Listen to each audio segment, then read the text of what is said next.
Bismillahirrahmanirrahim. Assalamualaikum warahmatullahi wabarakatuh.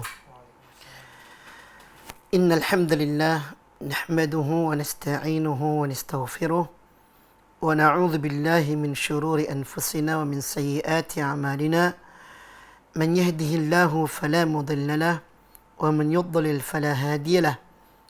Asyhadu an la ilaha illallah wahdahu la syarika lahu وأشهد أن محمدا عبده ورسوله اللهم صل وسلم وبارك على نبينا محمد وعلى آله وصحبه ومن تبعهم بإحسان إلى يوم الدين أما بعد. Para pecinta iman dimanapun anda berada, semoga selalu dalam lindungan dan kasih sayang Allah Subhanahu Wa Taala.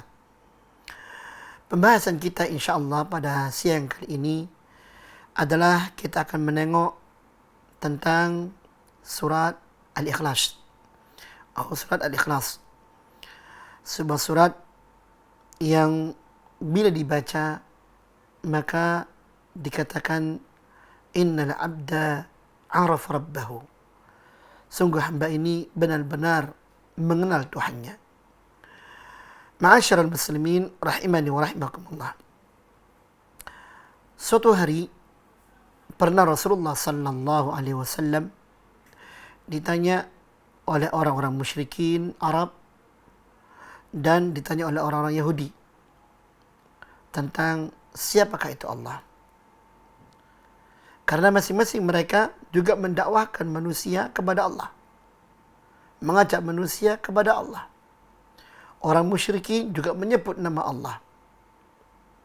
Tetapi Allah Subhanahu wa taala yang disifati oleh orang musyrikin dan disifati oleh orang-orang Yahudi bukan sebagaimana Allah Subhanahu wa taala yang disifati oleh Rasulullah Muhammad sallallahu alaihi wasallam.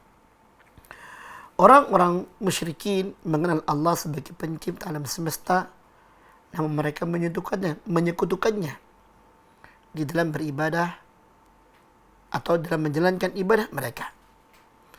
Sedangkan orang-orang ahli kitab, di antaranya orang Yahudi, bahkan orang Nasrani sekalipun, mereka mengenal Allah, tetapi Allah yang diyakini punya anak. Sehingga mereka bergantung kepada Allah, juga bergantung kepada selain Allah. Orang Yahudi mengatakan Uzair anak Allah. Orang Nasrani mengatakan Isa anak Allah. Dan mereka bergantung kepada keduanya. Ya. Demikian pula orang-orang musyrikin bergantung kepada Allah, juga bergantung pada selain Allah Subhanahu wa taala. Maka dari itu, ketika mereka bertanya kepada Rasulullah SAW, pertanyaan mereka tentang Allah adalah, ya Muhammad, sif lana rabbak. Wahai Muhammad, ceritakan kepada kami apa ciri-ciri Tuhan yang engkau maksud itu. Ciri-ciri Allah yang engkau ajak semua manusia kepadanya. Dengan pertanyaan seperti itu, Allah Subhanahu wa taala langsung menurunkan sebuah surat. Sebuah surat yang mensifati siapa Allah itu, dan sebuah surat yang bila dibaca maka ternyata surat ini sebanding dengan sepertiga Al-Quran. Subhanallah. Apakah surat tersebut? Surat tersebut adalah surat Al-Ikhlas. Dan surat Al-Ikhlas itu adalah sebagaimana yang kita baca. Allah Subhanahu wa taala menuturkan, A'udzu billahi as-sami'il 'alim minasyaitonir rajim. Bismillahirrahmanirrahim. Qul huwallahu ahad. Allahus samad. Lam yalid wa lam yulad wa lam yakul lahu kufuwan ahad. Inilah dia surah Al-Ikhlas. Sebuah surat yang terdiri atas 4 ayat yang merupakan jawaban dari Allah Subhanahu wa taala kepada pertanyaan mereka orang-orang musyrikin dan ahli kitab kepada Rasulullah sallallahu alaihi wasallam. Ya. Akhirnya Rasulullah sallallahu alaihi wasallam pun membacakan surat ini kepada mereka. Qul huwallahu ahad.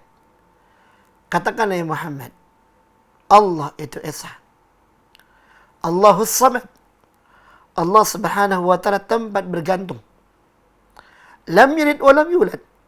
Allah tidak beranak. Demikian pula Allah tidak diperanakkan. Walam yakul lahu kufuwan ahad. Dan tidak ada yang sama, tidak ada yang setara dengan Allah Subhanahu wa taala. Maka dari itu ma'asyiral muslimin rahimani wa rahimakumullah, jawaban ini menjadi sebuah jawaban yang telak bagi orang-orang yang tidak beriman kepada Allah, bagi orang-orang yang menyekutukan Allah Subhanahu wa taala. Sangat beda sekali antara Allah yang dimaksud oleh Rasulullah sallallahu alaihi wasallam dan didakwahkan oleh Rasulullah sallallahu alaihi wasallam dengan Allah yang dimaksud oleh mereka kaum musyrikin dan ahli kitab itu. Bila mereka mengatakan di sana banyak Tuhan, juga termasuk Allah di dalamnya, mereka bisa mempersekutukan. Allah mengatakan tidak. Allah itu ahad, tunggal. Tidak bisa diduakan dengan yang lainnya. Allahus Samad. Allah Subhanahu wa taala tempat bergantung dengan segala kesempurnaan yang dimilikinya. Allah tidak butuh pada hambanya, hamba yang butuh kepadanya. Kemudian lam yalid wa lam yulad. Allah tidak beranak dan tidak pula diperanakkan, dan ini jawaban telak bagi orang-orang ahli kitab yang memperanakkan bagi Allah. Walam yakul lahu kufuwan ahad, dan Allah tegaskan terakhir walam yakul lahu kufuwan ahad, dan tidak ada yang sebanding, tidak ada yang sama, tidak ada yang setara dengan Allah Subhanahu wa taala. Maka ini adalah pernyataan yang melibas melibas, membantah, menghilangkan semua apa yang dilakukan oleh orang-orang musyrikin dan dilakukan oleh orang-orang ahli kitab. Yaitu bahwasanya tidak ada yang sebanding dengan Allah, tidak ada yang sama dengan Allah. Allah yang maha perkasa, Allah yang maha sempurna. Adapun yang dipertuhankan selain Allah Subhanahu wa taala tersebut, dia adalah sosok makhluk yang lemah. Tidak bisa mendatangkan manfaat, tidak bisa mendatangkan madarat. Ya. Kalaupun dia dianggap memiliki kekuatan, walam yakul lahu kufuwan ahad, maka kekuatannya tidak sama dengan Allah Subhanahu wa taala. Allahu akbar, Allah yang terbesar. Lazibtu ma'asyiral muslimin rahimani wa rahimakumullah.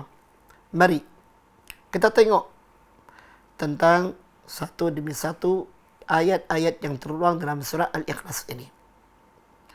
Pertama, sebagai sebuah jawaban dari Rasulullah kepada orang-orang kafir Quraisy atau orang musyrikin dan orang-orang ahli kitab, Allah mengatakan, "Qul," katakanlah Muhammad, "Huwallahu ahad."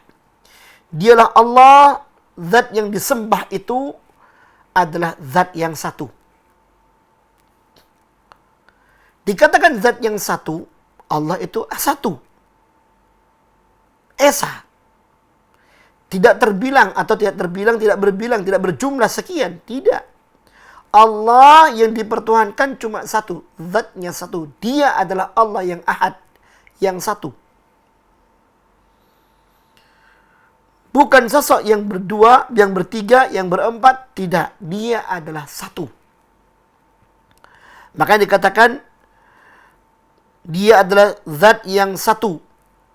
Satu pada zatnya, satu pada keagungannya, satu pada kebesarannya. Bahkan dia Allah Subhanahu wa taala pun satu, mencakup zat, mencakup sifat, mencakup perbuatan. Allah satu dalam zatnya, Allah satu dalam perbuatannya, Allah satu dalam sifat-sifat yang dimilikinya. Artinya, laisa lahu mathil wa laisa lahu syarik, bal huwa mutafarridun bil jalali wal azamati azza wa jalla. Allah itu maha tunggal, tidak ada yang semisal baginya, tidak ada yang bersekutu dengannya, dan bal huwa mutafarridun, bahkan dia Allah adalah zat yang maha tunggal bil jalali wal azamati, ya, Maha Tunggal dengan segala keagungan dan kebesaran yang dimiliki oleh Allah Subhanahu wa taala. Artinya tidak ada yang menandingi. Dialah Allah satu-satunya. Ini kalau kita membahas tentang dialah Allah Tuhan yang satu. Ada kata ada manusia menuhankan atau mengagungkan selain Allah Subhanahu wa taala, maka bahannya adalah Allah adalah satu-satunya Tuhan yang dipertuhankan, diagungkan. Kenapa? Allah satu-satunya zat yang memiliki kesempurnaan, keagungan dan besaran. Adapun yang selain Allah walaupun dia besar pada posisi tertentu yang terukur. Tapi Allah Subhanahu wa taala kekuasaannya sangat luas, tidak bisa diukur. Keagungannya sangat demikian besar, tidak bisa diukur. Ya. Tidak bisa diukur. Sampai-sampai tentang malaikat yang membawa arsy-Nya Allah. Hamalatul arsy dikatakan anna sahmata udhunai, dan mangkibnya itu pundaknya malaikat, yaitu jarak antara telinga paling bawah yang dimiliki oleh malaikat itu sama pundaknya malaikat itu, jaraknya adalah 500 tahun perjalanan. Coba bayangkan. Jarak yang sangat jauh. Betapa besarnya Allah Azza wa Jalla. Dia ahad. Allah ahad dalam zatnya. Tidak ada yang menandingi. Dia ahad dalam perbuatannya. Tidak ada yang menandingi. Dia ahad dalam sifat-sifatnya. Tidak ada yang menandingi. Maka dari itu, ketika Allah mengatakan, Qul huwallahu ahad, seorang hamba yang mengerti ayat ini wajib untuk mentauhidkan Allah. Sangat aneh ayat ini dibaca, sedangkan pelaku yang membacanya itu sedang berbuat amalan syirik. Sangat aneh. Loh kok bisa? Bisa. Kenapa? Karena tidak paham ilmunya. Ya, surat ini dibaca di mana-mana. Bersamaan dengan amalan syirik pun surat ini dibaca. Meminta kepada kuburan, penghuni kubur, sambil membaca ayat ini. Memberikan sedekah laut, sedekah bumi, sambil membaca ayat ini. Ya. Ini mungkar. Aneh. Ada orang mengerti ayat ini maknanya, tapi dia malah menjerumuskan dirinya menentang ayat ini. Disadari atau tidak. Ya. Kemudian Allah mengatakan, Allahus Samad itu adalah, Allahu Ahad itu adalah Allahus Samad. Allah yang Ahad itu adalah Allahus Samad. Apa yang dimaksud dengan Allahus Samad? Yaitu Allah yang benar-benar sempurna seluruh apa yang ada pada dirinya. As-Samad itu puncak tingkatan yang paling tinggi, tidak ada yang menandingi lagi. Kesempurnaan Allah SWT paling tinggi, tidak ada yang menandingi. Kekuatan yang Allah miliki sangat sempurna, tidak ada yang menandingi. Sampai-sampai innama amruhu idza arada syai'an yaqulu lahu kun fayakun.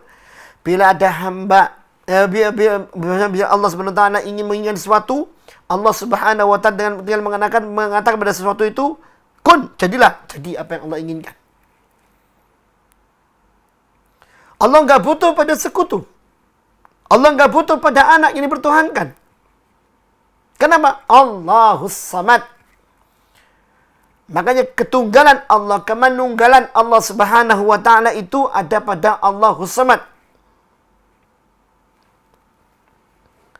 Ada pada Allahus Samad. Yang artinya As-Samad adalah Al-Kamil fi sifatihi alladhi iftaqarat ilaihi jami'u makhluqatihi. Adalah dia Allah yang maha sempurna dalam sifat-sifat yang dimilikinya. Yang mana seluruh makhluk-makhluknya sangat fakir, sangat butuh kepada dirinya. Ya.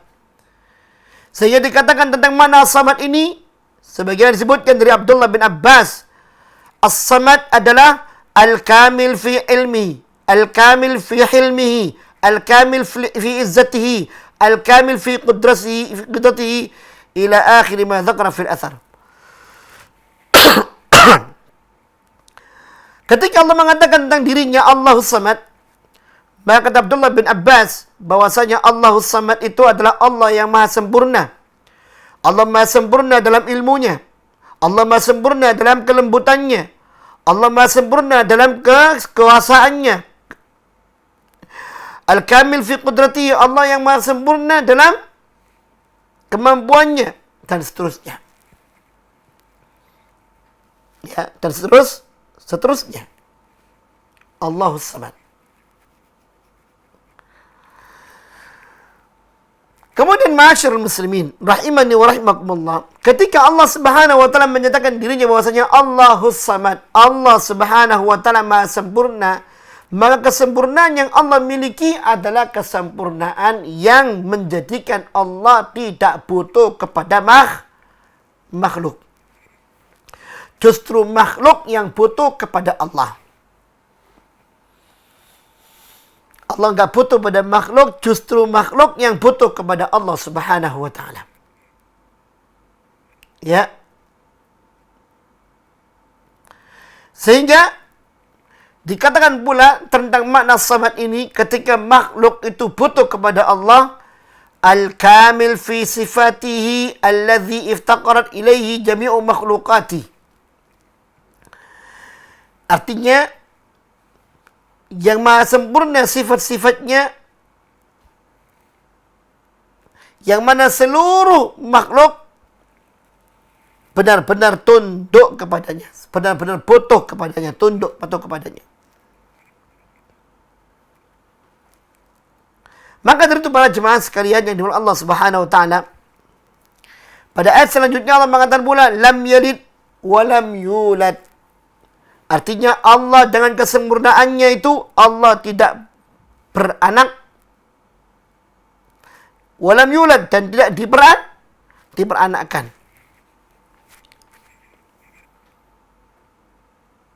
Ya, Allah bukan anak dan Allah tidak pula diperanakkan.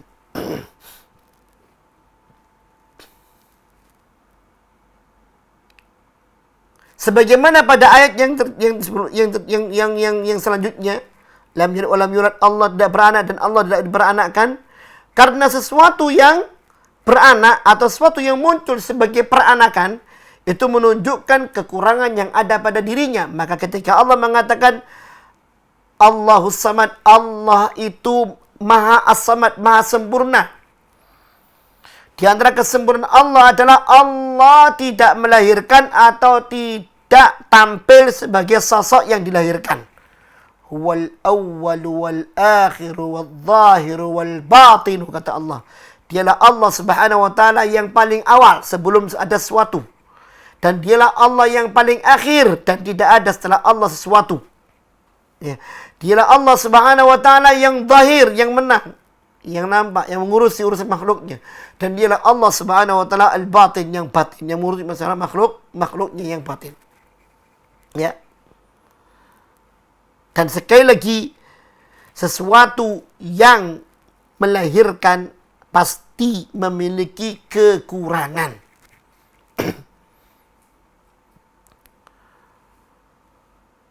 Diungkapkan pula oleh Allah Subhanahu wa taala dalam surah Al-An'am ayat 101, anna yakunu lahu walad wa lam takun lahu sahibah wa khalaqa kulla syai'in wa huwa bikulli syai'in alim. Bagaimana mungkin Allah punya anak padahal Allah enggak punya apa? Allah enggak punya pendamping. Ya.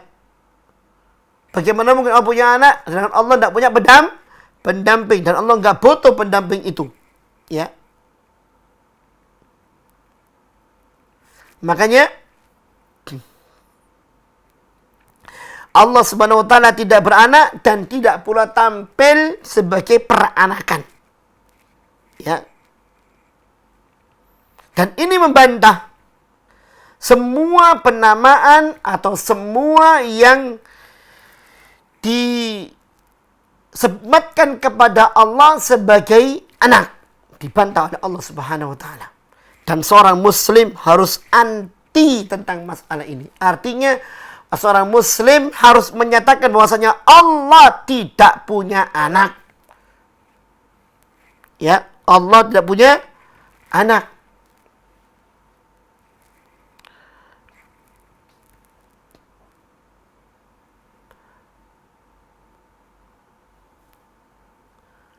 Kenapa muncul ungkapan Allah punya anak? Ini pertanyaan. Munculnya pertanyaan Allah Subhanahu wa taala punya anak itu, atau pernyataan Allah Subhanahu wa taala punya anak tersebut, karena di sana ada wanita yang melahirkan tanpa bapak. Ada tanpa suami, maaf. Padahal yang disampaikan oleh Allah kepadanya adalah sosok ruh. Ditiupkan oleh Allah. Dan Allah mampu untuk berbuat apapun. Dan ini bantahan. Ayat ini bantahan kepada mereka. Makanya seorang muslim, kata Rasulullah sallallahu alaihi wasallam, man syahida an la ilaha illallah wa anna muhammadar rasulullah, ya, wa anna Isa abdallahi wa rasuluh, wal jannatu haq wal naru haq, adakhalahu Allahu ala ma kana min al-amal. Siapa yang dia bersaksi dengan persaksian, aku bersaksi bahwasanya tidak ada Tuhan yang berhak disembah dengan benar kecuali Allah semata, dan bahwasanya Muhammad adalah utusan Allah, dan bahwasanya Isa adalah utusan Allah yang muncul ke dunia dengan kalimat yang Allah tiupkan ke dalam Maryam berupa roh yang ditiupkan kepadanya. Dan dia bersaksi pula bahwasanya surga adalah benar adanya. Dia bersaksi pula bahwasanya neraka adalah benar adanya. Maka kata Rasulullah SAW, adakhalahu Allahu ala ma kana min amal. Allah Subhanahu wa taala akan masukkan dia ke dalam surganya bagaimanapun amalnya. Subhanallah. Allah akan masukkannya ke dalam surganya bagaimanapun amalnya. Coba. Maka jangan sekali-kali kita mengamini atau mengikuti orang-orang yang mengatakan Allah punya anak. Atau perayaan-perayaan yang mengatakan bahwasanya ini lahirnya Tuhan anak. Jangan. Jangan kita hindari hal itu. Kenapa? Karena keimanan seorang muslim mengatakan lam yalid wa lam yulad. Allah Subhanahu wa taala tidak beranak dan tidak diperanakkan karena Allah itu as-samad. Dan Anda tahu betapa langit itu geger. Ya. Langit itu geger. Bagaimana gegernya langit? Langit itu geger karena adanya orang-orang yang mengatakan Allah punya anak. Ya. Apa kata Allah Subhanahu wa taala? Disebutkan oleh Allah Subhanahu wa taala dalam surah Maryam. Di dalam surat Maryam ayat 88 Allah mengatakan tentang ucapan mereka yang menjadikan bagi Allah seorang anak. Wa qalu ittakhadar rahmanu walada. Mereka mengatakan bahwasanya Allah Subhanahu wa taala itu memiliki anak. Apa kata Allah? Laqad ji'tum syai'an idda. Sungguh kalian telah mendatangkan perkara yang sangat mungkar. Takadu samawati tafattarna min wa tanshaqqul ardu wa takhirrul jibalu hadda. Kata Allah Subhanahu wa taala, hampir-hampir langit itu pecah, runtuh. Bumi pun terbelah dan gunung pun meletus. An da'u lirrahmani walada. Gara-gara omongan mengatakan Allah punya anak. Wa ma yanbaghi lirrahmani an yattakhidha walada. Padahal Allah tidak pantas untuk mengambil anak. Kenapa? In kullu man fis samawati wal ardi illa atir rahmani abda. Karena semua yang di langit dan di bumi besok kembali kepada Allah dengan status sebagai seorang hamba, bukan anak. Maka ma'asyiral muslimin rahimani wa rahimakumullah, inilah yang Allah Subhanahu wa taala inginkan dari kita, mengingkari segala bentuk sesembahan selain Allah, apapun itu wujudnya, apapun itu derajat yang diangkat oleh mereka tentangnya, termasuk Allah punya Tuhan anak. Kita katakan tidak, Allah tidak punya Tuhan anak. Allah itu la ilaha illallah, tidak ada Tuhan yang benar disembah dengan benar kecuali Allah Subhanahu wa taala. Ya. Tidak ada Tuhan yang benar disembah kecuali Allah Subhanahu wa taala. Bahkan disebutkan oleh Allah Subhanahu wa taala tentang penciptaan langit dan bumi ini. Allah mengatakan dalam surat Fatir ayat 13, yulijul laila fin nahari wa yulijul nahara fil lail. Allah lah yang menjalankan malam menjadi siang dan siang menjadi malam. Wa sakhkhara asy-syamsa wal qamar. Dialah Allah pula yang menundukkan matahari dan bulan. Kullu yajri li ajalin musamma. Semuanya berjalan sesuai dengan garis edarnya. Dzalikumullahu rabbukum. Itulah dia Allah Tuhan kalian. Lahul mulku, miliknya lah segala kerajaan itu. Walladzina tad'una min dunih. Adapun yang kalian seru selain Allah Subhanahu wa taala, ma yamlikuna min qitmir. Mereka sebenarnya tidaklah memiliki saham sedikit pun dalam penciptaan langit dan bumi. Ya, ini dia. Maka ma'asyiral muslimin rahimani wa rahimakumullah, seorang muslim harus dengan jelas menyatakan Allah satu-satunya zat yang disembah. Ya. Allah satu-satunya zat yang kita bergantung kepadanya. Allah satu-satunya zat yang maha sempurna. Ya. Karena sempurnanya dia nggak butuh pada yang lainnya, nggak butuh bantu, tidak butuh yang namanya pendamping. Tidak butuh.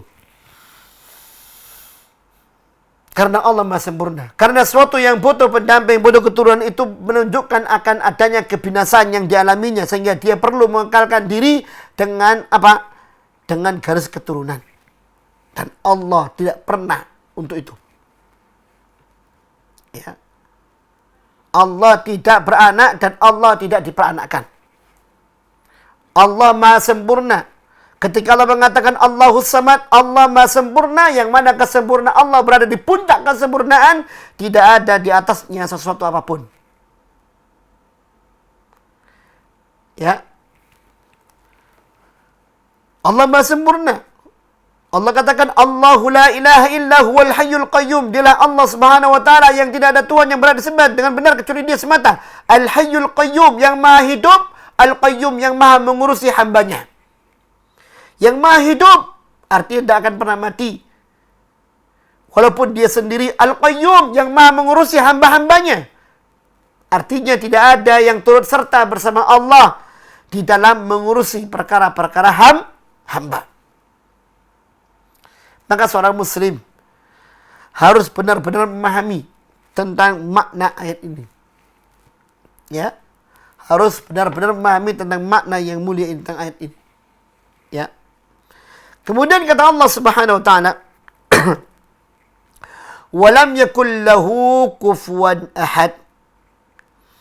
Dan tidak ada yang setara, yang semakna, yang sejajar dengan Allah Subhanahu wa ta'ala.